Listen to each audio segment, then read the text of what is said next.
Los tercios españoles fueron el ejército más temido de Europa. Los tercios eran unidades de soldados voluntarios que combatieron en los campos de batalla europeos al servicio de la monarquía española durante los siglos XVI y XVII.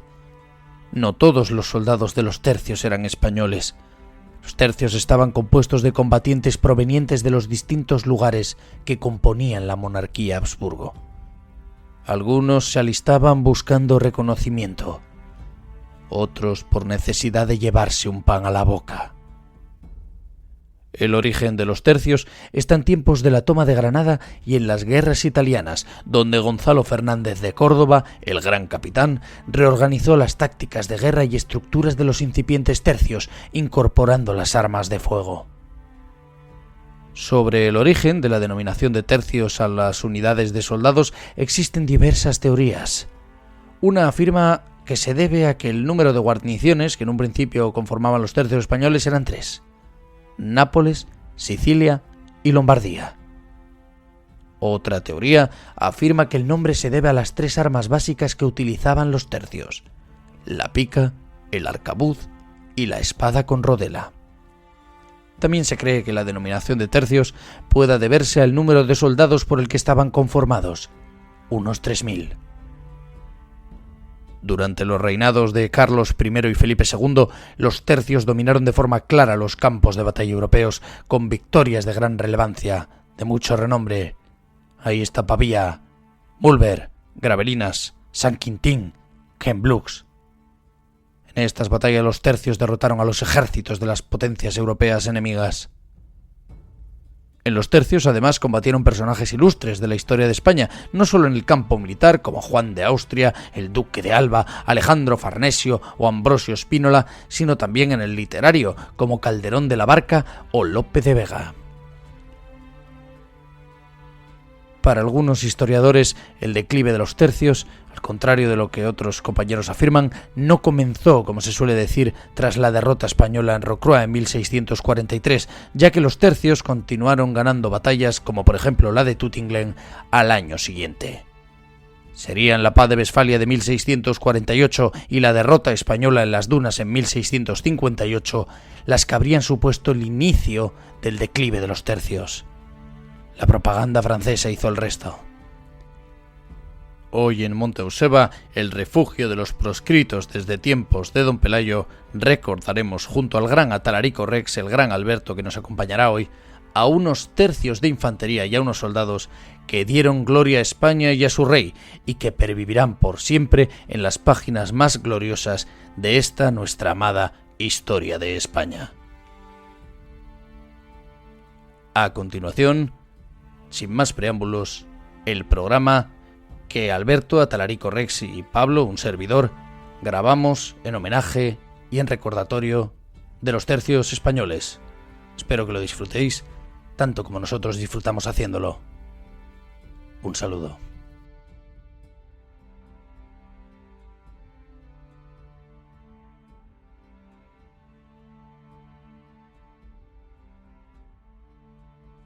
Señoras, señores, muy buenas, bienvenidos a Monte Euseba, el refugio de los proscritos desde tiempos de Don Pelayo. Hoy tenemos un programa con un invitado muy especial, seguramente conocido por todos vosotros, al menos por los que seguís con asiduidad Monte Euseba, y es que hoy tengo el honor, el privilegio de estar con Alberto, más conocido en redes sociales por su labor de divulgador, como Atalarico Rex, y a quien ya tengo el gusto de saludar. Muy buenas, Alberto. Muy buenas, Paulo. ¿Qué tal? Hoy venimos a hablar de un tema, podríamos decir manido, pero podemos decir que por manido no deja de ser muy interesante y no deja de ser muy épico. Vamos a hablar del ejército más poderoso de su tiempo. Vamos a hablar de tipos comunes y corrientes que dominaron los campos de batalla europeos durante, pues más de 2 siglos. Hoy vamos a hablar de los tercios, vamos a hablar de la infantería española y Alberto es un gran conocedor de ello, así que Alberto es historiador Es, como he dicho, divulgador. Le podéis seguir en Atalarico Rex, en Instagram, en X. También va a empezar a aparecer ahora en programas, en sendos programas que haremos en YouTube, que publicaremos en formato podcast también en iVoox, en Spotify, en Apple Podcast. Así que sin más dilación, vamos a empezar a hablar de los tercios. Como digo, es un tema del que se ha hablado bastante, del que se ha comentado mucho, muchas publicaciones. En los últimos tiempos se ha reivindicado mucho, pero que es muy interesante y que seguro que nos da un gran programa. Lo primero que quería preguntarte, Alberto, y si nos puedes explicar, ¿cuál es el origen de los tercios? ¿Dónde está el origen de esta infantería que, como digo, dominó los campos de batalla europeos y que fue el ejército más poderoso de su tiempo durante más de 2 siglos? ¿Dónde está el origen de los tercios? Bueno, pues el origen de los tercios yo creo que, bueno, creo no, o sea, está en las guerras de Italia, las primeras guerras de Italia que fueron en 1494-96, que enfrentaron a España, a la España de los Reyes Católicos, contra Francia, ¿vale? Porque Francia había invadido Nápoles en esa década y entonces Nápoles era posesión aragonesa, era de Aragón. Anteriormente, pues si recordamos, Aragón se había extendido por el Mediterráneo y pues tenía Nápoles, Sicilia, y entonces Francia quería aprovechar poder en Europa, por así decirlo, en Italia en específico, y invadió Nápoles y entonces mandaron a muchos ejércitos de España hacia allí. Y, y es verdad que oficialmente el tercio no nace como tal hasta las ordenanzas de Génova de 1536, pero es verdad que ya se puede ver el germen de los tercios está en estas guerras, en las que pues destacó un militar muy importante en nuestra historia, yo diría de los que más, de uno, yo diría que está como en el podio, en el top 3, que es el gran capitán Gonzalo Fernández de Córdoba, Que es natural de Montilla, el padre de los el tercios. padre de los tercios, el Podríamos padre de los tercios, considerarle así. el padre de los tercios y, si me permites, el padre de la guerra moderna. Así tal cual. Es decir, que estamos diciendo que los tercios, con su padre, el gran capitán a la cabeza, no solo revolucionan, por así decirlo, la estructura militar de la monarquía española, sino que revolucionan la guerra. La guerra moderna, como la entendemos, son ellos quienes la inician, quienes la fundan, quienes dan comienzo, ¿no? Exacto. Bien, Exacto. a mí me gustaría Porque... Sí, comenta, por favor. No. Básicamente porque con el Gran Capitán, bueno, y en esta década es como el paso del siglo XV al siglo XVI, de la Edad Media a la Edad Moderna, como hemos puesto los historiadores, ¿no? Y eso, aquí la guerra va a cambiar, porque la guerra en la Edad Media, lo primordial va a ser la caballería pesada, que ahí es donde están los nobles, los que tienen la fuerza de la guerra, por así decirlo, porque antes en la Edad Media también había levas y los ejércitos se formaban con levas y no había ejércitos profesionales, por así decirlo. Eso va a cambiar con los tercios, ¿vale? Y se va a dar un nuevo impulso a la infantería, que bueno, ya es verdad que se lo estaba empezando a dar los piqueros suizos, ya eran una fuerza de infantería muy importante. Pero, y eso, todo eso que el mundo está cambiando en esa década, y todo eso el Gran Capitán va a saber aprovecharlo y adaptarlo en los tercios. Y entonces vamos a ver cómo esas guerras en las que la caballería medieval tiene su más importancia, y ahí destaca mucho Francia. Es verdad que con la guerra entre Inglaterra y Francia, la guerra de los 100 años, en la batalla de Agincourt en 1415, ya la caballería francesa perdió contra los arcos largos ingleses. Y se dice que ahí empieza como a cambiar la cosa, porque ya es... pero es verdad que la caballería va a seguir teniendo importancia hasta las primeras batallas del Gran Capitán, diría, hasta Seminara o por ahí, que es la derrota que tuvo, la única derrota que tuvo en su carrera. a partir de ahí ya el Gran Capitán empieza a cambiar su táctica y empiezan a darle esa importancia a la infantería que luego que va a ser el germen de los tercios, los futuros tercios. Vale. Una cuestión así que se me viene a la cabeza ahora es el nombre de los tercios, ¿no? Porque generalmente hablamos de los tercios, pero a veces no nos paramos a pensar de dónde proviene el nombre de esta infantería, ¿no? ¿Por qué se llamaban tercios? No sé si nos puedes aclarar. Hay varias teorías, no sé tú por cuál te decantas, cuál te parece más fidedigna, más Sí, verosímil. hay varias teorías. Yo pues siempre hablo de dos, que una es que siempre se dice que es porque los primeros tercios que se crearon fueron los de Lombardía, Sicilia y Nápoles, los tres primeros. Y se dice que por esos tres, que puede ser que venga el nombre de tercio, que luego van a ser conocidos como los tercios viejos, ¿vale? Como la librería de los tercios viejos. Y, y luego otra hipótesis, bueno, teoría y tal, es por las tres armas más importantes que tenían los tercios, o las tres posiciones, por así decirlo, que son el arcabuz, los arcabuceros, los piqueros y los rodeleros. Los rodeleros que eran los que iban con la rodela, que era la espada esta tan... perdón, con el escudo, la rodela, y con la ropera, la espada ropera, que luego va a tener mucha importancia por el tema de la esgrima y tal. Y se dice que también puede ser por esos tres. Yo diría que puede ser por una de esas. O sea que por las armas y también por los tercios que inicialmente existían, por las unidades militares, Mm, que eran tres inicialmente, y entonces de ahí viene lo de tercios. Eh, Tengo aquí anotado una serie de puntos que me gustaría tocar hoy. Estábamos hablando del Gran Capitán, de Gonzalo Fernández de Córdoba, legendario, revoluciona la guerra, es el padre de la guerra moderna, es el padre de los tercios. Eh, y estábamos hablando de Italia, ¿no? De su papel ahí en Italia. ¿Cuáles fueron las batallas más importantes de los tercios en Italia y que de alguna manera fundan estas unidades militares, esta forma de hacer la mm. guerra? ¿Cuáles fueron? ¿Cuáles dirías así Pues, a grandes rasgos? Seguro que hay muchas, ¿no? Pero vale. se me vienen a la cabeza unas cuantas, no sé si podrías explicarnos.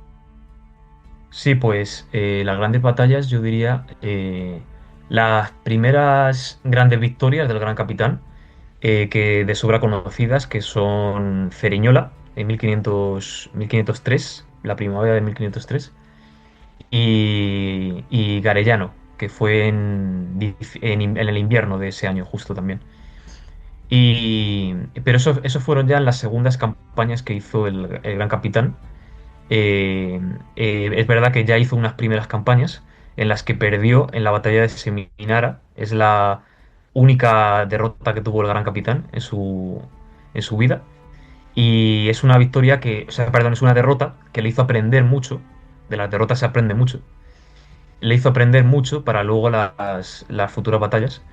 Porque ahí comprendió, Seminara está muy cerca de Sicilia y es un sitio muy cercano ahí. Y ahí aprendió pues lo que tenía que implementar, ¿no? Se fijó mucho en el tema de los piqueros suizos, implementó lo que es lo que va a ser luego el cuadro de picas, ¿no? Tan característico de las tácticas.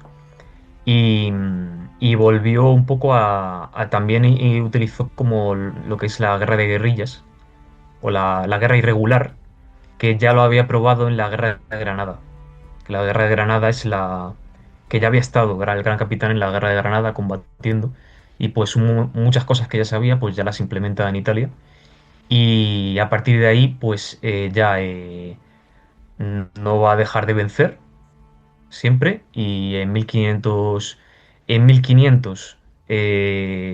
fue la isla de Cefalonia, la batalla de Cefalonia en Grecia, que eso no fue contra los franceses sino contra los turcos porque también justo antes de que se reanudase la guerra entre Francia e Italia, se inició una guerra contra los turcos en el Mediterráneo porque estaban expandiéndose y tomaron la fortaleza de Cefalonia, es una isla que está en Grecia, ¿vale? y luego, pues allí el Fernando el Católico le llamó para que volviese a Italia, y ahí fueron las batallas de Ceriñola, de Garellano, donde destruyeron a la caballería francesa. Y luego más adelante tendremos pues las míticas Bicoca y Pavía, que si Sí, quieres no sé puedes. si las dejamos Sí, sí, sí. más para adelante o las... Me parece Vale. interesante, ¿no? Porque también esto de bicoca enlaza con el lenguaje cotidiano de hoy, ¿no? Una bicoca, ¿no? No sé si nos puedes decir de dónde viene eso de la bicoca. Tiene mucho que ver, ¿no? Con una coz, ¿no? Tengo entendido. Eh, una bicoca, pues es algo muy fácil, ¿no? Entonces, por ahí van los tiros, ¿no? Nunca mejor dicho. Sí, sí, es que actualmente utilizamos muchas expresiones que en su día eh, pues fueron utilizadas en los tercios. En esta época, muchas expresiones que utilizamos ahora, como vete a la porra, esto es una bicoca, por ejemplo, tienen su origen en los tercios. Lo de la bicoca viene, es algo, como te has dicho, muy fácil de conseguir y tal, y viene de la batalla de Bicoca, que fue en 1522, un poco antes de Pavía, eh, que fue una victoria aplastante contra Francia, a tal punto de que no hubo ninguna baja española, solo una, por una coz de un caballo, o de una mula, me parece. Eh, y, y entonces, como fue tan fácil esa batalla, creo que se ganó en nada, no sé si llegó a varias horas, pero es que creo que ni eso. Y como se ganó muy fácilmente, pues a partir de ahí viene lo del término bicoca. Esto es una bicoca, esto es muy fácil de conseguir. Que Bicoca era un pueblo que había ahí en Italia, era un sitio que había en Italia. Y Y de ahí viene, de ahí viene. has mencionado también lo de irse a la porra, ¿no? No sé si Mm. se te viene ahora a la cabeza alguna expresión más que tenga relación con los Sí, tercios. está Vete a la porra, que bueno, si quieres lo puedo explicar, Sí, así sí, un sí, poco por claro. encima de... Lo de Vete a la porra viene porque la porra era como una especie de bastón, como bastón de mando, barra palo o porra tal, que se ponía cuando lo llevaba no sé si era el sargento o no sé qué, ahora mismo no sé qué grado de los tercios, sí, grado o rango de los tercios, cuando llegaban a un sitio, a un campamento,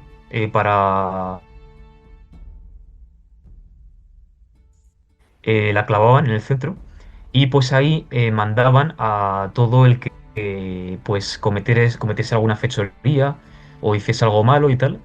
La forma de arrestarle, por así decirlo, era mandarle a la porra. Entonces le decían, vete a la porra. Y ya el tío que estaba arrestado, pues se tenía que ir arrestado a la porra.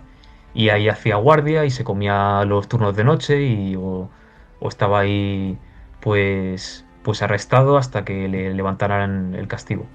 Y de ahí viene el tema de vete a la porra. Es un término, bueno, una expresión militar, del ámbito militar. Y luego alguna otra que se me ocurra. Creo que hay alguna más, pero es que ahora no me viene a la cabeza. Pero hay alguna más por ahí. Esas son las más conocidas, ya te digo, la de Bicoca y la de Vete a la porra. Muy bien, pues si te parece, has mencionado la batalla de Pavía. Vamos a saltar ahí. Si no voy mal, es en el año 1525. ¿Qué nos Ujú. puedes decir de Pavía? Porque es verdad que es una batalla que es muy recordada, ¿no? Y que no sé si tienes datos curiosos sobre Pavía, si por qué fue Sí, importante, sí. qué supuso, quién tuvo participación. Un poco hablar de Sí, Pavía. pues Pavía es muy importante. El año pasado se cumplieron 100 años, de hecho, de la batalla. Sí. Fue el 24 de febrero de 1525. Digo el día porque es muy importante, porque era el día del cumpleaños del emperador Don Carlos V. Don Carlos I de España y V de Alemania. Justo fue el día de su cumpleaños. Y una victoria, además. Qué mejor regalo de cumpleaños, una victoria. Y, y además fue muy importante porque, bueno, fue contra Francia, también hay en Italia. Pavía es un pequeño, como una plaza que había cerca de Milán, ¿vale? En el Milanesado, creo que estaba. y era importante. Entonces los tercios, pues para defenderla, eh, lo que hicieron es meterse también, lo que hacían, ir a un sitio en alto. Ahí desplegaron a todos sus arcabuceros y cuando vino la caballería francesa, pues lo que hicieron es básicamente reventarla a base de arcabuzazo, y ahí se produjo una derrota aplastante de Francia, hasta tal punto de que el rey francés Francisco I fue capturado en la batalla, capturado por tres o cuatro, depende de la fuente, españoles. Uno de ellos era granadino, creo que se apellidaba Dávila. Otro de ellos era gallego, Alonso Pita da Veiga, que de hecho obtuvo luego una pensión, me parece, del rey. Y bueno, y luego vivió bastante bien gracias a esa captura. Y el otro era un vasco, un vizcaíno, eh, que ahora mismo no recuerdo el nombre. Juan de Urbieta. Pero bueno, Juan de Urbieta. Juan de Urbieta. Pues esos tres capturaron a Francisco I y se lo trajeron a España.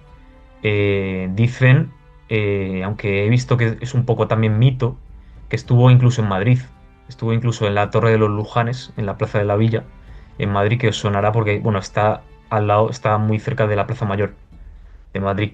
Y hay como, pero yo por lo que he leído no está del todo claro que estuviese ahí, que le metiesen ahí, pero sí que es verdad que parece que estuvo en España y, y bueno, y luego es verdad que pagaron su rescate y ya volvió a Francia. Pero bueno, eso fue una derrota humillante, porque capturar al rey también, Sí, imagínate. dos cosas. Bueno, tres. Eh, Alguna Ujú. vez escribí en X sobre este hecho de la captura del rey de Francia por parte de los soldados de los tercios, y siempre alguien, seguramente catalán, me ampliaba la información diciendo que también había participado en la captura un catalán, cuyo nombre en estos momentos, perdonadme, no recuerdo. No recuerdo. Eh, la segunda, tengo entendido que cuando Francisco I, si es que entró en Madrid, porque tú lo estabas poniendo en duda, ¿no? Yo siempre lo había dado por hecho. Cuando entró en Madrid, dijo aquello de bendita España que pare y cría hombres armados, viendo a los niños en las plazas, en las calles de Madrid, jugar con espadas de madera. Y bueno, también decir, por último, que se firmó un tratado de paz en el que se reconocía la victoria de España, de la monarquía española, frente a Francia, pero que se incumplió nada más. Liberaron al rey de Francia, Francisco I, o sea que no tuvo mucho más, ¿no? En ese tratado, pues, bueno, no se cumplió mucho. Mientras estuvo en España, que es lo que tú no dabas por sentado, que yo tenía entendido, pues sí, se respetó, lo firmó, se reconocía la victoria de España, pero una vez volvió a Francia, pues ya volvió a las suyas, ¿no? La cosa al poco tiempo continuó. Estamos Bueno, o hablando sea, de... Dime, dime. no, eso que sí, yo he dicho que sí, en España sí que estuvo, parece ser. Lo que decía yo es que no es seguro que estuviese justo en la Torre de los Lujanes, Mm. porque ahí si vas y tal, te lo pone ahí, creo, en una placa y tal. No es seguro, pero bueno, que ya está, que eso son nimiedades. Lo importante es que estuvo y que fue capturado y que luego pidieron su rescate. Y sí es verdad, la frase esta que has dicho tú de... sí que la había escuchado yo, lo de cuando ve a los niños jugar con espadas y tal. Y respecto a lo del catalán que has dicho, eh, sí que, claro, yo es que había escuchado en otras fuentes que eran cuatro los que la habían capturado en realidad. Y puede ser el catalán Joan de Aldana o Juan de Aldana, el que tú Puede ser, dices. puede ser. Es que lo he buscado. Ni Puede confirmo ser. ni desmiento. Oh, si lo has buscado entonces. Sí, lo he buscado y parece. Sale en algunas crónicas. Así que, Vale, bueno, vale, vale. Bueno, entonces curioso. hemos hablado hasta ahora del origen de los tercios, de dónde viene el nombre de tercios para denominar a esta infantería española, o esta infantería de la monarquía española, no mejor dicho, ¿no? Porque no solo la constituían españoles, también podremos hablar sobre eso si quieres. Hemos hablado de Gonzalo Fernández de Córdoba, el padre de la guerra moderna, el padre de los tercios, el gran referente, ¿no? Si queremos hablar de los tercios hay que hablar del gran capitán. Hemos hablado de las batallas que tuvieron lugar en Italia, hemos hablado pues de Ceriñola, hemos hablado de Bicoca, hemos hablado de Pavía, hemos hablado también de algunas expresiones como irse a la porra, como una bicoca, ¿no? En referencia a la batalla que tiene lugar en el habla habitual, cotidiana, contemporánea, y que tiene su origen en los tercios. Y ahora, en la siguiente parte, me gustaría hablar, bueno, vamos a hablar de los reyes, de las batallas que tuvieron lugar, o que, digamos, las que combatieron los tercios durante el reinado de Carlos I, de Felipe II. Son muchas, evidentemente no las vamos a mencionar todas, pero vamos a hablar un poco de las más importantes, como vamos a hablar de los personajes ilustres más relevantes que combatieron en los tercios. Algunos incluso puede que os sorprendan porque no son eran militares, pero a lo mejor no los tenemos tan asociados al ámbito militar, ¿no? Sin embargo, pues algunos combatieron en los tercios, era algo bastante común, ¿no? Las armas y las letras, ¿no? Muy característico eso de nuestro siglo de oro. Y vamos a hablar de un montón de cosas, pero eso va a ser ahora. Nos vamos a tomar un pequeño descanso y vamos a volver con todos estos temas, así que nada, para vosotros un pequeño corte y seguimos hablando de los tercios españoles, el ejército más poderoso de su tiempo, con el gran Atalarico, con el gran Alberto.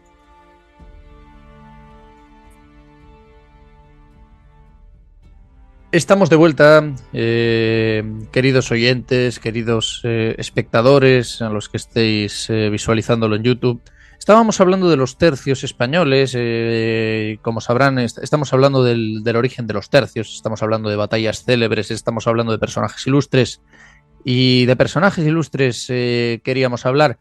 Pero antes, Alberto, ¿qué batallas así, no sé si podemos concretar en tres, más o menos, qué batallas o hechos providenciales, ¿no? Porque hay muchas anécdotas, ¿no? Está el milagro de Empel, hay muchísimas, ¿no? ¿Qué tres batallas destacarías o tres hechos importantes destacarías del reinado de Carlos I de España, V de Alemania, y de Felipe II, el prudente? Empezamos con Carlos I, empezamos por orden cronológico.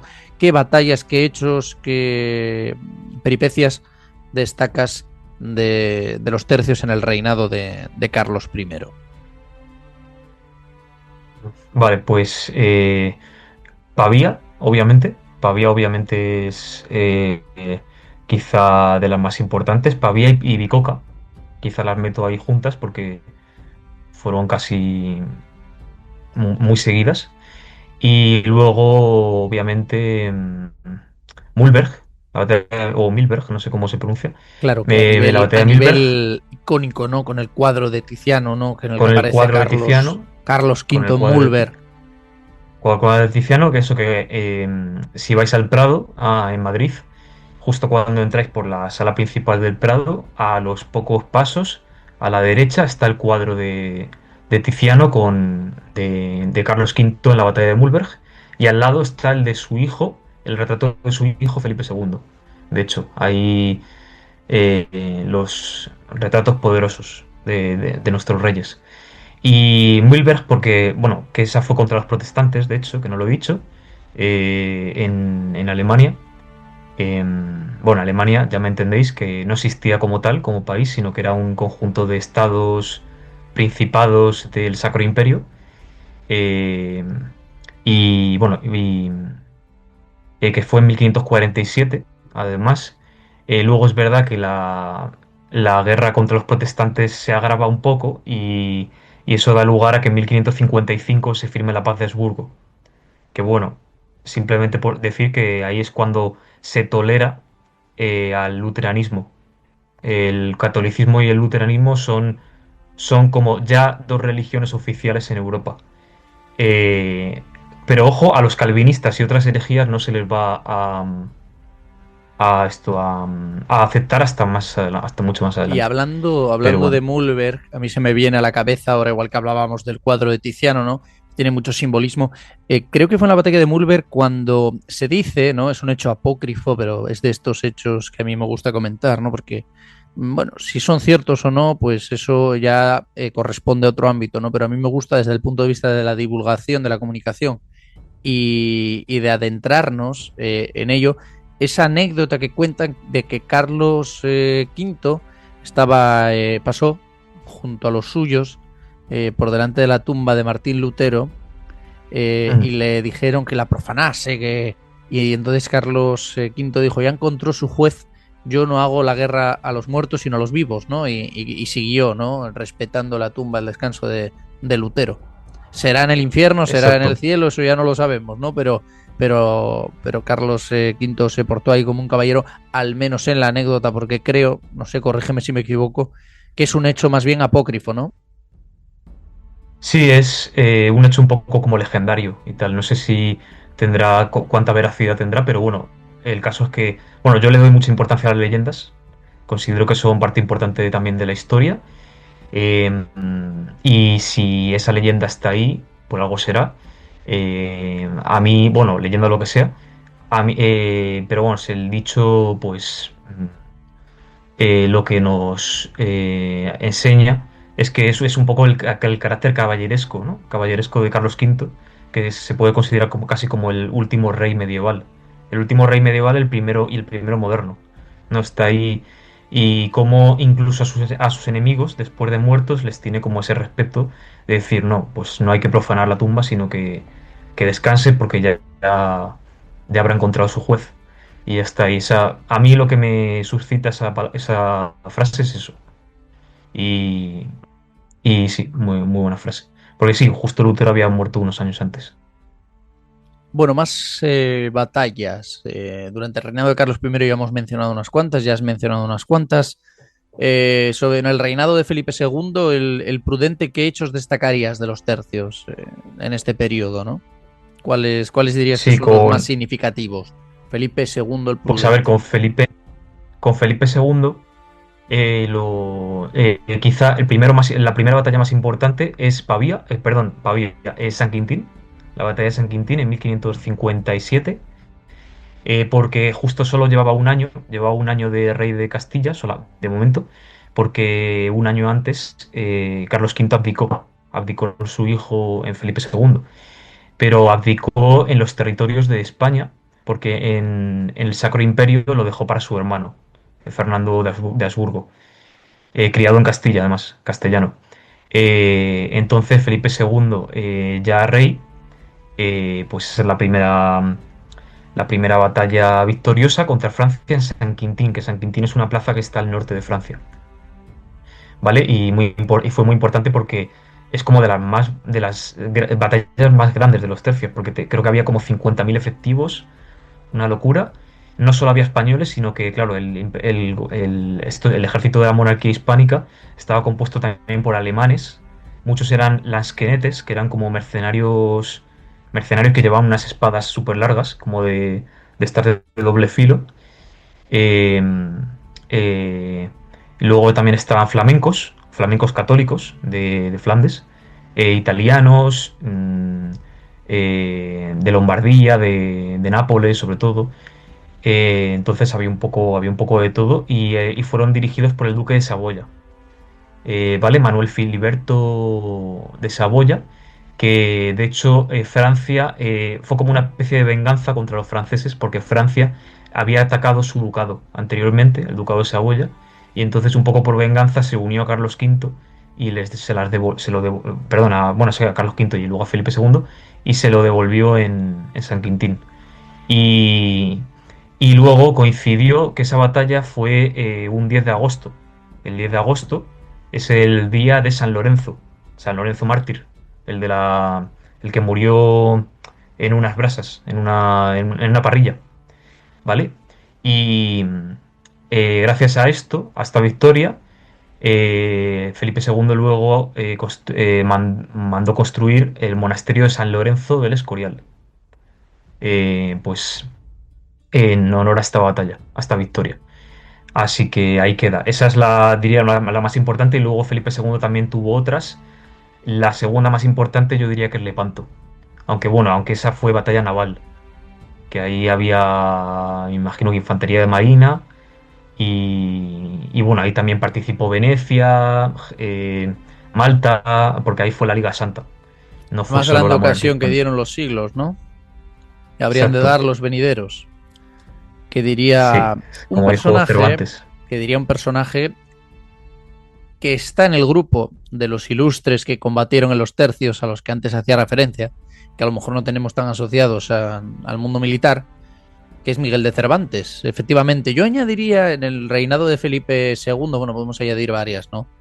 Hay más, hay más. Claro, naval también podemos hablar de la Armada Invencible, que no se llamaba así, la Grande y Felicísima Armada, que tampoco se llamaba así, creo, en los documentos, sino que aparece como Gran Armada o la Armada, pero bueno, para entendernos, Mm, eh, mm, podemos hablar del milagro de Empel, ¿no? sí, También ahí entre la realidad, la leyenda, lo místico, eh, me parece muy interesante y el además es milagro de como muy, Empel. muy mítico.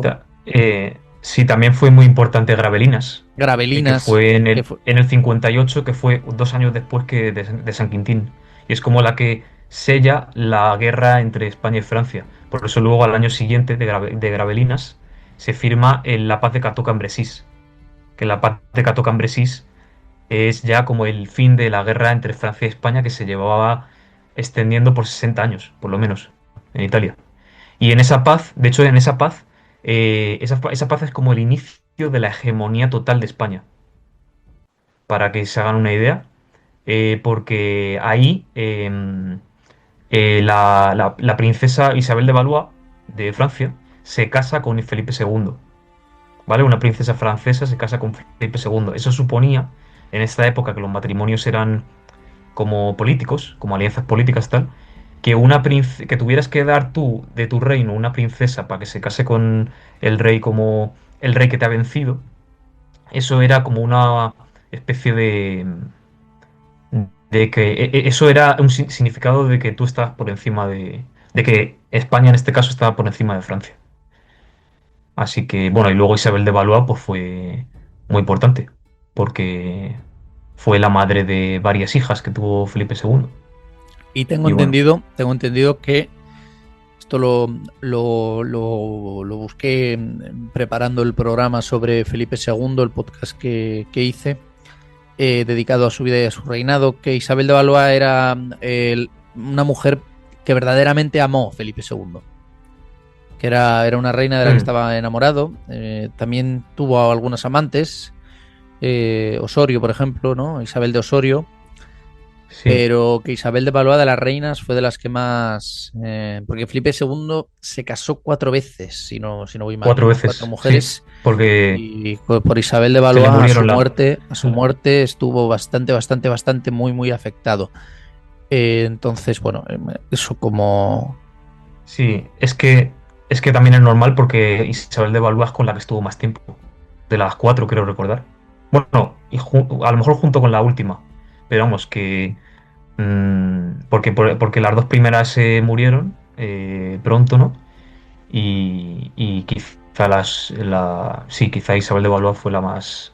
Con la que más tuvo cariño. Sí, por eso. Estuvo más tiempo también. Vale, entonces ahora vamos a hablar de soldados importantes. No tienen por qué ser soldados específicamente, pero tampoco tienen por qué ser de fuera del ámbito militar. ¿Cuáles dirías tú que son Mm, los eh, pon 5 o bueno, 6, los 7, vale. 4, los que veas, militares de los tercios más importantes, más icónicos, que tú creas que han tenido una mayor trascendencia en el devenir de la infantería española en aquellos tiempos? Yo tengo por aquí, pues se me ocurre, saliéndome del ámbito estrictamente militar, Miguel de Cervantes, por ejemplo, ¿no? Que combatió en Mm, Lepanto, que estuvo en Italia también. Y a Miguel de Cervantes tiene que huir de España por un asunto que no se acaba de esclarecer. Ni siquiera se sabe si realmente ese Cervantes al que perseguía la justicia era él, pero en cualquier caso, Cervantes joven tiene que huir a Italia y allí está mucho tiempo, bueno, unos años. En Italia, en los tercios. También se me ocurre Lope de Vega, que también fue militar. Se me ocurre Pedro Calderón de la Barca, ¿no? el célebre dramaturgo, el célebre literato. Buenísimo. Entonces se me ocurren esta gente, pero hay muchos más, ¿no? ¿Quiénes son, a tu juicio, los militares o personas que sirvieron en los tercios más relevantes o que más impacto hayan tenido en esta infantería española tan poderosa? Vale, pues yo, por ir un poco en orden cronológico, y voy a hablar de algunos que no son muy conocidos, pero que en la época tuvieron un gran impacto, ¿vale? De quizá de la primera generación de los tercios, de antes incluso de que fueran tercios casi, estaría Diego García de Paredes, que más conocido como el Sansón de Extremadura, ¿vale? Porque tenía una enorme fuerza y bueno, y luego muchos literatos hablan de él en sus obras. Miguel de Cervantes habla de él en el Quijote, le dice, bueno, habla de alguna hazaña suya, también, y más personajes, no sé si era Lope también, que decía lo de Herculeo Extremeño, y fue un personaje tan importante, porque es que fue como una leyenda casi, porque hasta 100 años después, Cervantes vivió casi 100 años después que él, y se seguía hablando de él, se seguía hablando de la figura de Diego García de Paredes, o sea que fue súper importante, porque además también fue corsario, me parece, fue mercenario, y combatió muchos años con el Gran Capitán en Italia. Y ahí está la defensa de Barletta, de, del fuerte de Barletta, también hay una hazaña suya en un puente, que dicen que en un puente paró no sé, a 100 franceses o no sé cuántos franceses y que mató a todos, venció a todos y tal. Probablemente muchas de esas hazañas también estén un poco exageradas, pero es verdad que lo que sí es verdad que el tío tenía pues una fuerza descomunal y debió ser bastante grande. Y luego además también estuvo combatiendo contra el corso en el Mediterráneo. También. Y hasta los 60-70 años que duró estuvo guerreando. De hecho, luego murió, no murió en batalla, de hecho, murió por una piedra que le lanzó un niño y se cayó de un caballo. Dicen, o eso dicen en las crónicas, como que estaba pues montado a caballo y le lanzaron como una piedra o algo así de unos niños que estaban jugando. Se cayó y dicen que de esa caída, al final acabó, y que ya estaba un poco mayor, acabó muriendo. Un final curioso y dramático. Y bueno, diría ese. Luego también en esa época, y ya quizá Pedro Navarro, que apenas es conocido, pero fue corsario también. Era muy del estilo así de Diego García de Paredes. Y lo importante de este es que fue un ingeniero militar. Fue uno de los mejores ingenieros militares de su época, porque es el que hizo las primeras minas explosivas subterráneas. Y gracias a él se levantó la plaza de Cefalonia en 1500 con el Gran Capitán, o sea, combatió también con el Gran Capitán. Y eso, hizo unas minas que luego las puso en Barletta, y con eso consiguieron asaltar el fuerte. Y eso es muy desconocido ese personaje. Lo que pasa es que luego, y bueno, también hizo muchas tácticas como para asedio de fortalezas y todo esto, era un genio en eso. Lo que pasa es que luego él era de Navarra, de ahí su apellido Navarro, y en 1512, con la anexión de Navarra a Castilla y Aragón, a España, por Fernando el Católico, parece ser que no le dieron como lo que él quería que él pedía pues ciertas compensaciones o algo así y él como que no estuvo muy de acuerdo, o sea, bueno, Algo que le eh, había pasado al Gran Capitán también, ¿no? En cierta medida, ¿no? Un poco similar, ¿no? sí, Las cuentas del Gran sí fue como Capitán y sus desacuerdos con sí, Fernando el Católico. sí fue algo un poco como una injusticia, o al menos él así lo vio, y entonces al final se terminó pasando al lado francés. Fue traidor al final a la monarquía. Y acabó en Bicoca. En Bicoca, bueno, le arrestaron en Rávena, le capturaron y luego en Bicoca apareció en el lado francés después del ser prisionero. Y en Bicoca los españoles como arrasaron los españoles, pues los españoles le capturaron otra vez y al final acabó muriendo, lo tenía por ahí apuntado. Pero bueno, sí, acabó muriendo en 1528, ya mayor, pero bueno, que fue muy importante y es muy desconocido.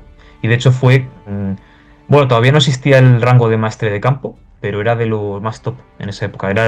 También fue el que lideró el asedio de Orán y de Bujía, para que te hagas una idea, en el Bueno, Mediterráneo. yo creo que hay que hablar también, ¿no? De Juan de Austria, ¿no? O Sí, Alejandro ahora también Farnesio. iba a esa época. Sí, esos son de otra época ya, esos son ya un poco más adelante. Don Juan de Austria, Alejandro Farnesio, que eran tío y sobrino, ¿no? Eh, Farnesio era sobrino de Don Juan de Austria, luego le sucedió en Flandes, como gobernador de Flandes. Y, y bueno, Don Juan de Austria, pues qué decir de él. Eh, Hijo al final, sí, hijo bastardo de Carlos V, aunque luego reconocido cuando este murió. Eh, pues se llamaba Jeromín, pero su padre, pues al reconocerle, le cambió el nombre a Juan, a don Juan de Austria. Y pues participó en la guerra de las Alpujarras, que ya venciendo a los moriscos, que se habían levantado contra Felipe II y tal. Luego, sobre todo, su más recordada victoria fue en Lepanto, que él la dirigió con 24 añitos, solamente dirigió la flota de la Santa Liga en la batalla de Lepanto, 1571, y bueno, él estaba en la nave capitana, la Real, y detrás justo tenía a otro importantísimo que era don Álvaro de Bazán. Don Álvaro de Bazán, que bueno, eso podríamos hablar de él en otro programa de la Marina Española, si quieres, o de la Armada, Sí, porque por el porque contacto que tengo contigo, creo que te apasiona, ¿no? El tema de Álvaro de Bazán. No sé, corrígeme si me sí, equivoco, que le sí, tienes bastante devoción al personaje, ¿no? sí, es que es apasionante. No perdió ninguna batalla, Un tipo invencible, ¿no? Así, invencible, el invicto. el invicto. El invicto también habló del Lope de Vega en un famoso soneto, eh, pues muy recordado. Tiene un epitafio ahí muy chulo también en el Marqués el viso del Marqués, en, en su castillo Sí, que tenía en Ciudad Real. sí. Hice una publicación sobre ello, pero Sí, no me recuerdo ahora acuerdo. todo lo que dice, pero está muy. Habla del Era, turco, era algo del así como, francés. sí, era algo así como, bueno, lo del epitafio exactamente en su tumba era lo de que murió vivió como sabio o vivió como soldado y murió como santo o algo así. Dice un montón de cosas y luego dice murió como santo, Ya. creo recordar. Pero bueno, y luego Álvaro Bazán estaba en la retaguardia de Lepanto y fue como el genio. En realidad Álvaro Bazán fue la cabeza de esa batalla, el genio. Pero claro, luego ya la fama pues se la llevó don Juan de Austria, obviamente, porque era el que dirigía la campaña, porque... pero bueno, y ya tampoco me enrollo mucho más. Luego al final a don Juan de Austria le mandaron a Flandes para ser gobernador y luchó junto a su sobrino Farnesio en la batalla de Gembloux en 1578, y que fue una victoria arrolladora contra los rebeldes holandeses protestantes. Y ese mismo año, lamentablemente, falleció de tifus, dicen de una tifus, sí, de tifus, en el asedio de Namur, de la plaza de Namur, que está en Bélgica actualmente. Y ahí pues le sucedió en el gobierno Alejandro Farnesio, que estuvo también unos añitos y estuvo unos años y pues él heredó todo lo que había aprendido de don Juan de Austria, básicamente. Aunque eran de la misma edad. Eran tío y sobrino, pero de la misma edad. Porque Felipe II se llevaba mucho tiempo o sea, con don Juan de Austria. O sea, Juan de Austria al final fue un hijo fruto de las aventuras de las aventuras de vejez, por así casi, de Carlos V, entre comillas. Vale. Y sí, se llevaban, creo que cuando don Juan de Austria era niño, ya Felipe II era adulto y todo. Pero bueno. ¿Alguno más, algún personaje más que quieras comentar, así de esta época del siglo XVI? ¿O crees que con Pues estos ya... con estos yo creo que el siglo XVI ya... Ah, bueno, sí, quería hablar de uno también del siglo XVI que no es tan conocido. Bueno, es quizá el más conocido, pero está ya ahí, que es Julián Romero, que fue maestre de campo de... Porque no hemos hablado de maestres de campo como tal, de los tercios, porque bueno, en los tercios había diferentes rangos. Eh, el rango más alto era el maestre del campo, que era como si decimos ahora, como si decimos mariscal, por así decirlo, pero no existía el rango de mariscal en los tercios españoles, sino que era maestre de campo. Y Julián Romero, a mí me gusta mucho ese personaje, porque, eh, porque él empezó siendo un tambor, un niño tambor, que si eras tambor, músico y tal, era como lo más bajo en el escalafón de los tercios. Era de un pueblo de Cuenca, de familia humilde, pero de hidalgos. Y eso se alistó en los tercios como tambor. Y fue ascendiendo por méritos hasta maestre de campo. Y fue uno de los maestres de campo con más años de experiencia y más importante de los tercios. Estuvo 40 años batallando. Estuvo en literalmente todo. O sea, estuvo en el Mediterráneo, en Italia, en Flandes y hasta en Escocia combatiendo, porque fue mercenario de Enrique VIII de Inglaterra. En unos años ahí que, como de treguas y tal, se fue de mercenario con Enrique VIII y estuvo combatiendo en Escocia. Y luego ya volvió para San Quintín, para luchar en San Quintín, y luego le mandaron a Países Bajos y al final terminó falleciendo en 1577. Pero vamos, fue muy importante porque vamos, era de eh, humilde, por así decirlo, y luego llegó a tener hasta el Felipe II le otorgó el título de Caballero de Santiago y todo. Y de hecho el Greco le pintó un cuadro que salía él junto a su patrón, su santo patrón que era San Julián, y salen los dos, sale él como él y el santo. Que además creo que es el patrón de Cuenca, si mal no recuerdo, de donde era natural, San Julián.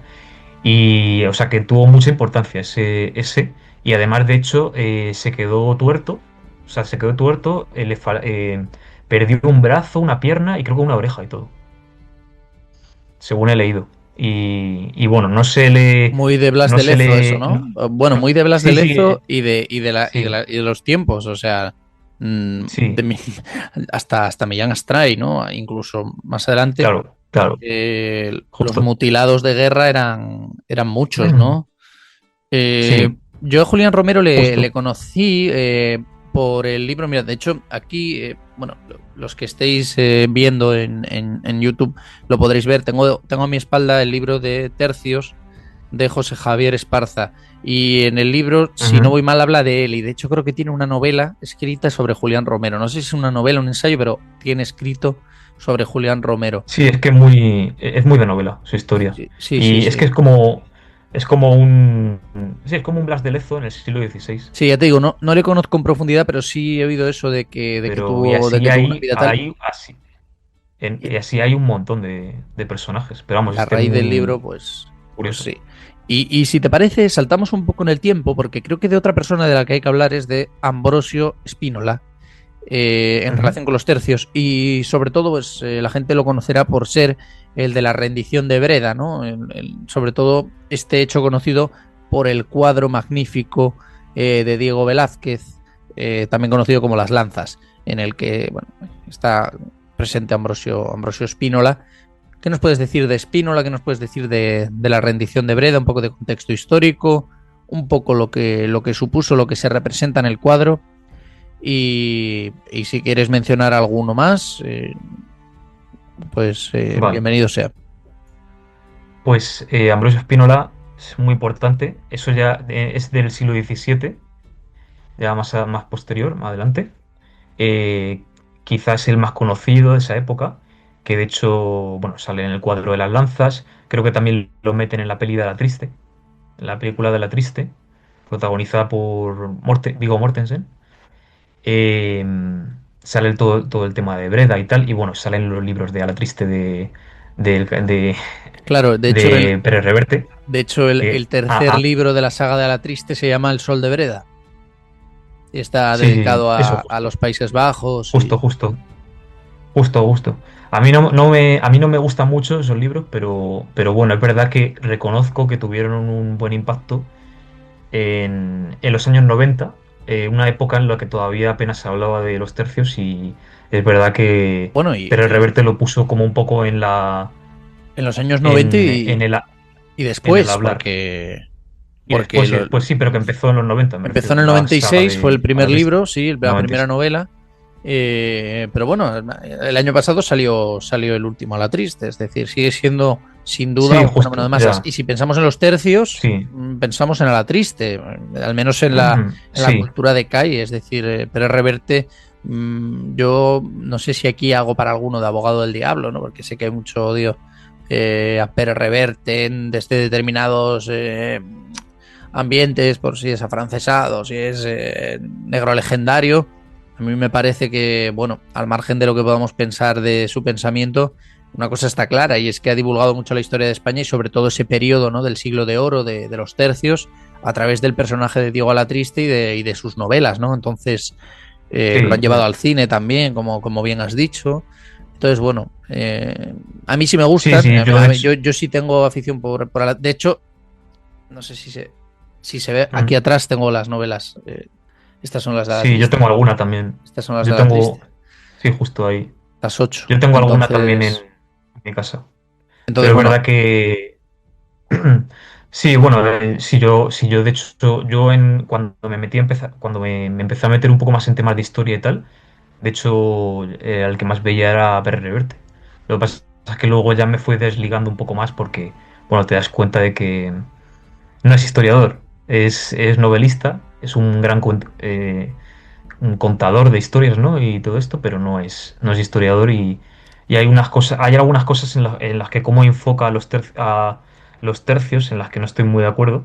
Es verdad que él se basa un poco en el relato de Diego de Acuña, ¿no? Para hacer a la triste, que Diego de Acuña era un poco pendenciero y tal, pero es verdad que los tercios, la verdad que tampoco se pueden explicar mucho sin su religiosidad, su profunda religiosidad, y todo eso como que lo deja muy de lado. Pero Reverte a mí no me hace tanta gracia por eso. Pero bueno, entiendo que también se basa en Diego de Acuña, que era un personaje como más, mm, no sé, de otra forma. Pero es verdad que los tercios sin Empel, todo lo del milagro de Empel, el tema del catolicismo no se entiende.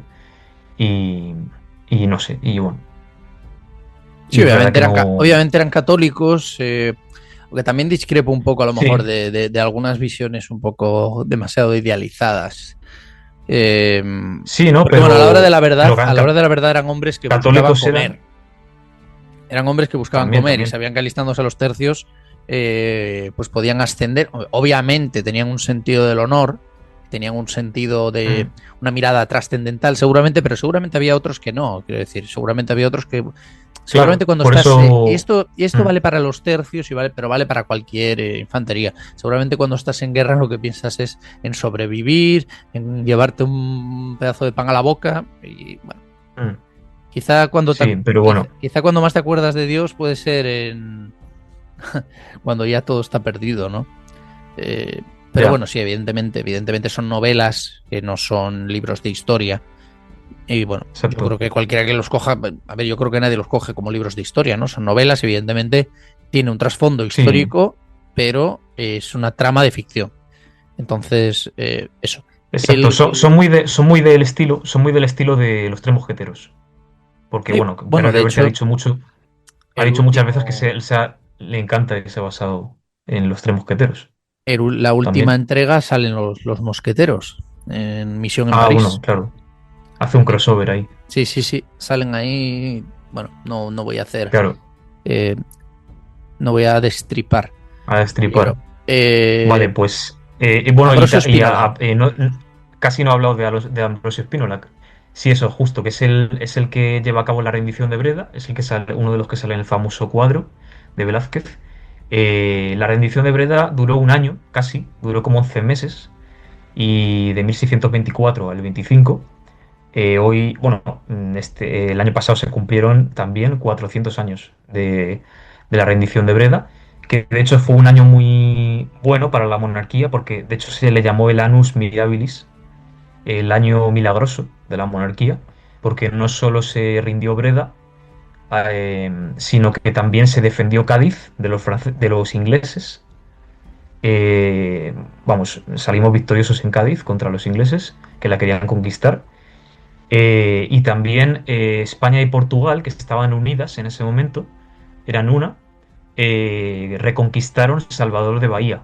Salvador de Bahía era como la capital básicamente del Brasil portugués, una de la capital del sur Brasil, del Brasil portugués, que la habían tomado los holandeses un año antes, la Compañía de las Indias Orientales de los holandeses. Y se monta una flota enorme, de hecho es la flota más grande que montó España en el Atlántico, que poco se habla de esto. Yo, de hecho, hasta hace 2 años así ni lo conocía. Eh, y al final se recuperó Salvador de Bahía, y entonces como que ese año las cosas salieron muy bien, en general en varios frentes para la monarquía. Y entonces pues Breda fue una de ellas. Ambrosio Spínola, hay que decir que nació en Italia, creo que sí, era italiano, pero pues también en ese momento era parte de España, ¿no? Eh, y, y esto lo digo porque los maestres de campo y los rangos superiores y tal de los tercios siempre tenían que ser españoles. De hecho, si os dais cuenta, la mayoría, si buscáis maestres de campo de los tercios, todos los que te salen, o la gran mayoría, son españoles. Son Sancho Dávila, Julián Romero, un montón. Son todos de nombres españoles. Y Ambrosio Spínola, es verdad que luego hubo algunas excepciones. Bueno, ya en el siglo XVII había muchos italianos también como españolizados, por así decirlo. Y pues al final Ambrosio Spínola fue muy importante, y al final le metieron ahí como pues, el líder prácticamente de la rendición de Breda. Y luego en el siglo XVII también podría meter al cardenal Infante, pero bueno, eso ya era ya de la familia real, que estuvo en la batalla de Nördlingen, que ganamos los españoles frente a los suecos. Eso ya en el contexto, bueno, sí, es en el contexto de la guerra de los 30 años, cuando se metió Suecia a favor de los protestantes en Alemania. Y eso fue una victoria de España, y ahí estaba el cardenal Infante, que creo que era hermano de Felipe IV, si no recuerdo. Y luego, pues, uno de los últimos militares, quizá más importante de los tercios, fue don Juan José de Austria, que era el medio hermano de Carlos II. Y este también tuvo mucha importancia porque estuvo mucho tiempo ahí guerreando. También estuvo en Cataluña, en la rebelión de Cataluña. Y yo diría que estos tres son como los más conocidos así del siglo XVII. Bien, pues ahora, una vez analizados todos los personajes históricos, bueno, todos evidentemente no, algunos de los más importantes, ni siquiera voy a decir los más importantes, voy a decir algunos de los más importantes, vamos a dar paso al final, que también va a ser el final de este programa. Bueno, luego ampliamos con bibliografía, si te parece dejamos una sección para bibliografía, y vamos a hablar de Rocroi. ¿Es el fin de los tercios, como generalmente se ha dicho? Pues lo vamos a ver ahora. La batalla de Rocroi, toda historia tiene un final. Me gustaría, Alberto, que nos hablases de esa famosa batalla. ¿Fue el fin de los tercios? ¿No lo fue? ¿Hasta cuándo siguieron los tercios ganando? ¿Hasta cuándo siguieron existiendo los tercios? Estamos en mayo, se cumplen años justo de la batalla de Rocroi, en la que perdimos contra los franceses. No sé qué puedes decirnos de este choque, de esta fatal jornada para España y para nuestras armas. Pues, a ver, la batalla de Rocroi fue el 19 de mayo de 1643, que ahora creo que esto se subirá justo el 19 de mayo, me parece. O sea que cumplimos el aniversario. Y sí, fue una derrota española, pero quizá, y para los franceses, quizá una victoria pírrica, porque perdieron bastantes tropas. eh, y los tercios Rocroi, hay que decir, Rocroi está en el norte de Francia, en las Ardenas, ahí casi pegando con Bélgica. Y, y esto era el duque de Enghien contra los tercios. eh, y al final, pues, eh, los tercios hicieron sus tácticas, ¿no? De siempre. Y al final se vieron acorralados, y combatieron hasta el final, ¿no? Y ahí está la frase mítica de que les dijeron que los franceses fueron y dijeron que si se querían retirar, que podían capitular y podían pasar libremente con honores y tal, y dijeron bueno, que ya hablaremos de capitulación después de muertos, que un poco como en Empel, que este es un tercio español y que aquí no se rinde nadie, y entonces fueron hasta el final. Y creo que bueno, sobrevivieron algunos españoles, pero es verdad que, bueno, pues fue esa derrota, que de hecho no fue la última de los tercios. Siempre se habla de que fue el final del Imperio Español y tal, que no es verdad. Eh, ahí, porque después va a seguir habiendo victorias de los tercios, por ejemplo en Valenciennes, en 1656, eso es ya como 13 años después de Rocroi, y fue una victoria. O sea que Rocroi no fue el fin del imperio. De hecho, tanto Rocroi como Valenciennes tienen dos cuadros de Ferrer Dalmau, Augusto Ferrer Dalmau, el gran pintor de batallas. Pues tiene el de Rocroi, sobre todo es el más famoso, y que ahí se pueden ver todos los tercios y todo.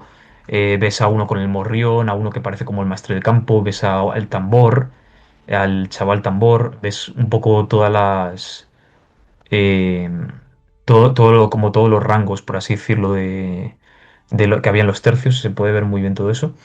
Y luego, bueno, en Valenciennes sí que ganaron los tercios. Y ya luego la última batalla, que esa sí que podría ser un poco como el principio del fin, fue la batalla de las Dunas, en Dunkerque, lo que también se conoce como Dunkerque, en 1658, que fue 2 años después.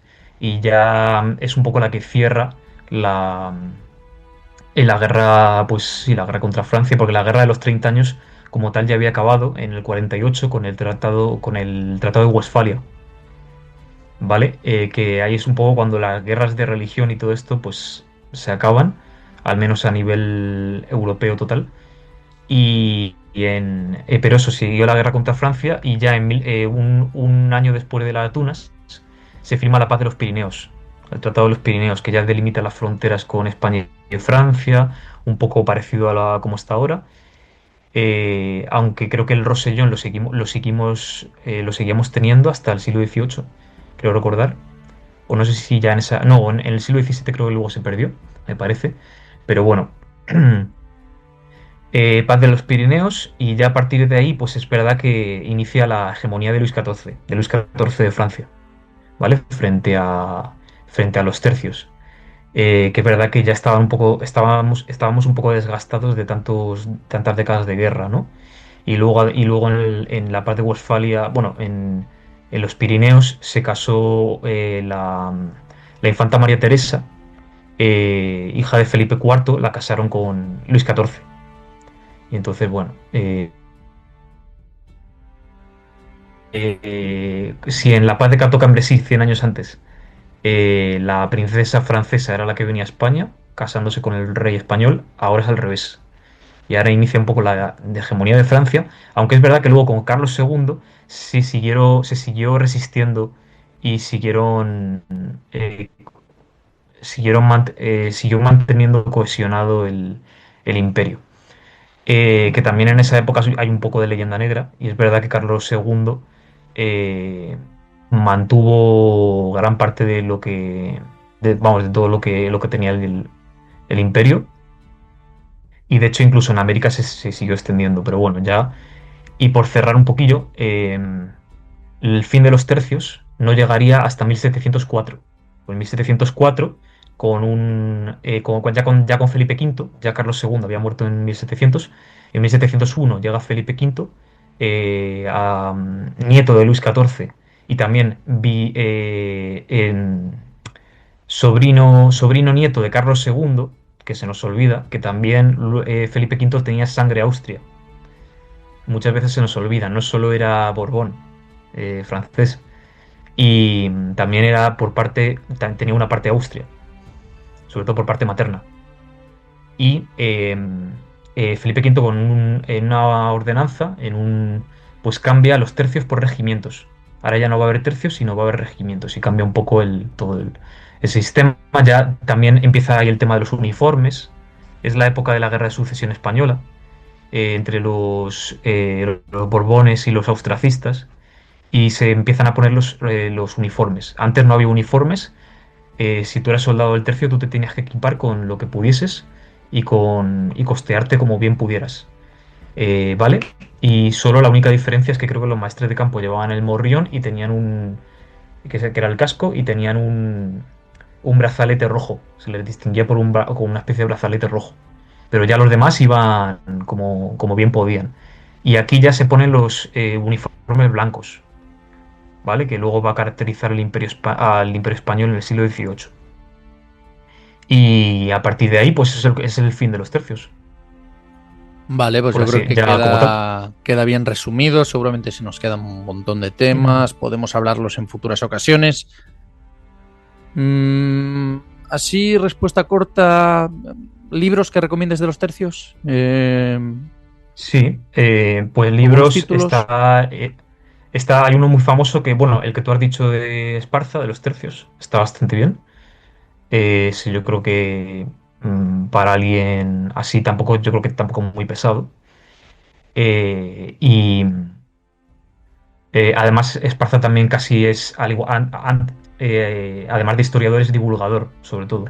Y bueno, y luego también está de Pavía Rocroi, de un escritor que lo publicó, lo editó Despertaferro, ese libro. Y bueno, es sobre todo, bueno, es verdad que empieza en Pavía, es más que empieza en Pavía y termina en Rocroi. Tampoco te cuenta todo, pero bueno, es una buena síntesis de lo que fueron los tercios. Eh, Luego creo que también Hugh Thomas tiene algunos libros sobre la rebelión de los Países Bajos, ¿no? Y de la guerra de los 80 años. Luego, a mí me gusta también, me suelen gustar mucho los atlas, y hay uno que es bueno de Susaeta, que es el de los tercios de Flandes, este de que tengo aquí, a ver si se ve. Eh, de Susaeta, tiene varios atlas así, parecidos, y aquí te cuenta, es un resumen de todo, básicamente, de los tercios, de todo, desde el Gran Capitán hasta lo que os he contado de Felipe V, de cuando se convierten en regimientos. Y está, vamos, está bastante bien porque te viene con ilustraciones y un poco de todo. Es un buen resumen, y yo lo recomiendo. Y luego también hay otro que hay una parte, es que los tercios daría para varios programas. Y también hubo tercios en América y en Asia. Menos, pero por ejemplo en América estuvo el tercio de Arauco para las guerras del Arauco, que eran las guerras contra los mapuches en Chile, en lo que ahora es Chile. Y ahí mandaron un tercio, que es el tercio este de Arauco. Y luego también en Asia hubo pequeñas unidades de los tercios, en Filipinas sobre todo. eh, y hay una revista de Despertaferro que está muy bien, que es de los tercios en Asia, que es una especial. La tengo por aquí, a ver si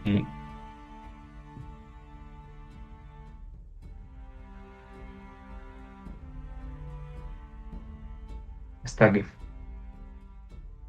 Esta, a ver si se ve bien.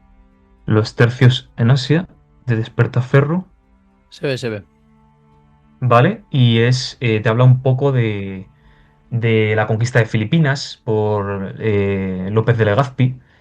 Te habla el galeón de Manila, de la Armada, o sea, no solo de los tercios, habla de más cosas.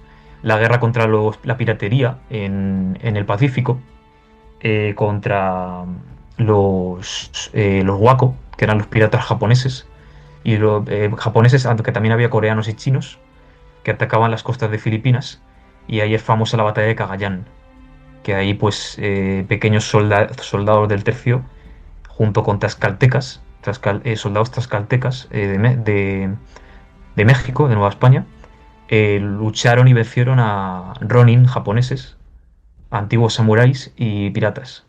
Y bueno, es muy interesante. Y más cosas te cuento, pero sobre todo eso. Yo lo recomiendo para ver un poco el tema de los tercios, pero fuera de Europa, que ya daría para otro programa. Y luego también, bueno, luego también está aunque es más de ilustraciones ¿qué es de Imperio? Son cuadros de Ferrer Dalmau, sobre todo.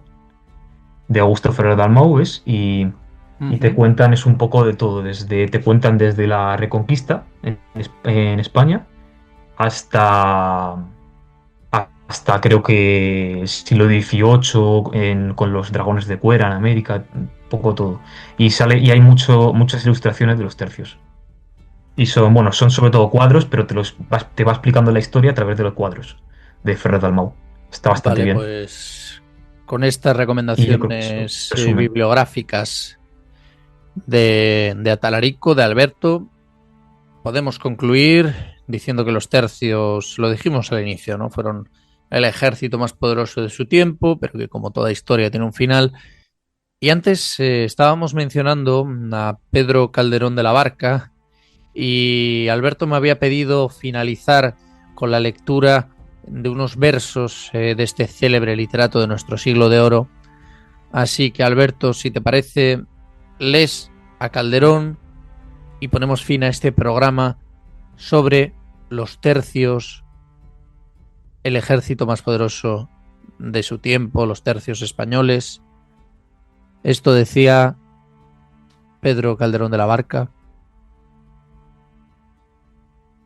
Esto es lo que decía que fue soldado y luego fue sacerdote, además.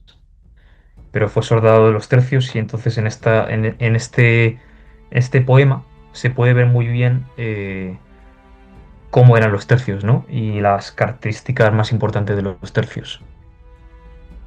Y así, y así dice el poema de Calderón.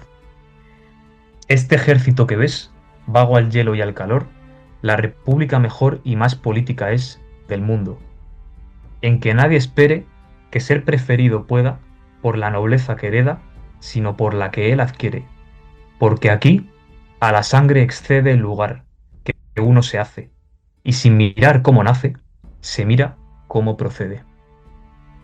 Aquí la necesidad no es infamia, y si es honrado, pobre y desnudo un soldado, tiene mejor cualidad que el más galán y lucido.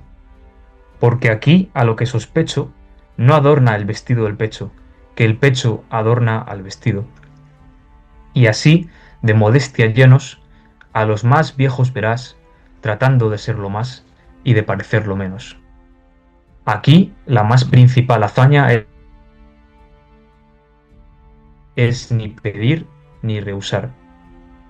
Aquí, en fin, la cortesía, el buen trato, la verdad, la firmeza, la lealtad, el honor, la bizarría, el crédito, la opinión, la constancia, la paciencia, la humildad y la obediencia,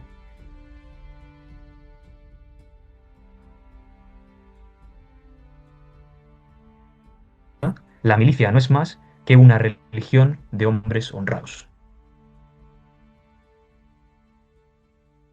La milicia no es más que una religión de hombres honrados y esto ha sido el programa dedicado a esos hombres honrados que constituyeron la milicia más poderosa de la historia de España. Alberto Atalarico, ha sido un placer hacer este programa contigo. y nada, te mando mi agradecimiento por aceptar la invitación. A todos los espectadores, a todos los oyentes, les agradezco si han llegado hasta aquí. Espero que les haya gustado, que les haya entretenido, que les haya servido como introducción, como información, tal vez que hayan podido conocer cosas que desconocían.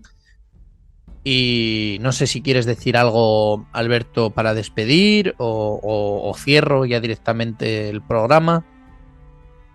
Bueno, pues que el placer es mío, Pablo, que muchas gracias por darme este espacio. Y, y nada, seguimos dándole caña. Los que lo escuchen o los que lo vean, eh, me pueden seguir en mis redes sociales, ¿no? Estoy sobre todo en Instagram, pero también en Twitter ahora, que me he unido hace poco a Twitter. Y, y me podéis seguir en atalarico barra baja historia en Instagram o atalarico rex, también lo podéis buscar así. Y en Twitter atalarico east o atalarico rex y ya yo creo que os sale. Y a mí sabéis que me Pues podéis seguir apareceremos Sí, en perdona, más es que tertulias.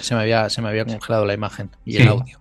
Y a mí sabéis que me podéis seguir en Monte barra baja Useba, tanto en Instagram como en X. Bueno, tenéis todos los enlaces en el canal de YouTube, en el podcast también, en la plataforma que lo escuchéis. Alberto, un placer, queridos espectadores, y sin más, nos vemos, me despido desde el Monte Useba, el refugio de los proscritos desde tiempos de Don Pelayo. Hasta pronto.